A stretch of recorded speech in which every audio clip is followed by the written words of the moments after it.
Today's Daily Manna. Praise the Lord. Greetings to all in the wonderful name of our Lord and Savior Jesus Christ. I welcome you all to New Day, New Hope series. Today we're going to meditate from the book of Proverbs chapter 25 verse 28, which says, like a city whose walls are broken through is a person who lacks self-control. So here the King Solomon, he preaches about the importance of self-control.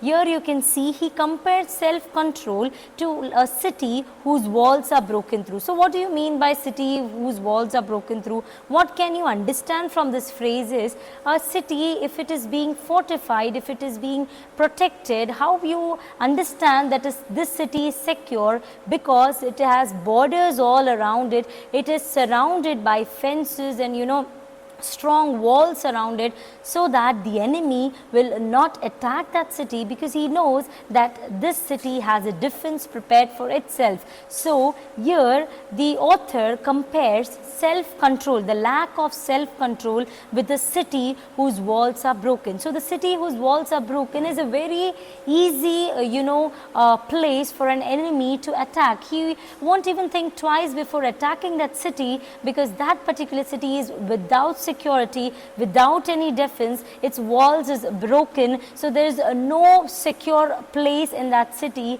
So the devil or the enemy will easily acquire that particular city. So it's a very easy target for him to overcome. So Lord Almighty wants you and me to know that lack of self-control is also likewise. We can see that this devil is like a lion, he's like a roaring lion. He's waiting for an opportunity to pounce onto us, to devour our lives, to destroy our lives. He is waiting for a chance. When will this person fall so that I can enter into his life and destroy his entire life? So likewise, if you lack self-control, for example, if you lack self-control in a simple situation, like if you show anger in a situation where you could have been patient, you're losing your self-control and you're giving the chance, you're opening the door for the devil. If you tell a lie, you're opening a way for the devil. This lie in, a childhood will convert into deceiving people in adult life.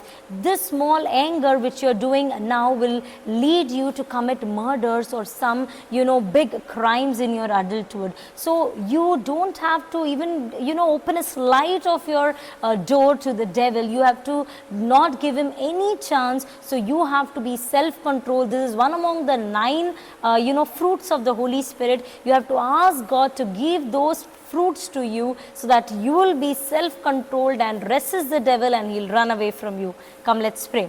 Thank you, Jesus. Thank you for this wonderful time. Thank you for this verse, Lord. Help us, Lord Jesus, to understand what this verse actually means, Lord. Lord, how you have compared self-control, the lack of self-control, to a city whose walls are broken down. Likewise, Lord, help us not to give even a slight chance for the devil to enter our lives and ruin it, Lord. Help us, Lord Jesus, to have self-control in every situation, because it is one among the fruits of Holy Spirit. Help us to have that fruit in ourselves, Lord, and receive your blessings. In Jesus' precious name I pray to you, Father. Amen.